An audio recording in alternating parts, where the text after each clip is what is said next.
Hi, everyone. Today we're tackling a GMAT question about sets of integers. Take time to read the question. Now, let's break down the problem step by step. We know three important things about the set. First, it contains 17 distinct integers. Second, the range is 20, which means that if we call the smallest integer m, then the largest integer is m plus 20.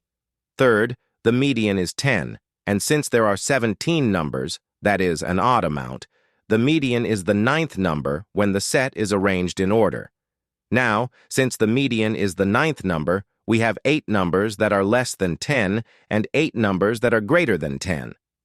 Our goal is to maximize the greatest integer in the set, which is m plus 20. To do that, we want to make m as high as possible. However, there is a catch. We must still be able to choose 8 different integers that are less than 10. Consider the possible values for the lower 8 numbers. Since our goal is to maximize m plus 20, we choose the largest possible m, which is 2. Now that we have m equals 2, the largest integer in the set becomes m plus 20, or 2 plus 20. Thus, the greatest possible integer in the set is 22. That corresponds to answer choice A. Thanks for watching this video. Hope this step-by-step explanation helps clarify how to approach similar problems on the GMAT. Subscribe to the channel to learn more GMAT tips. See you in the next video.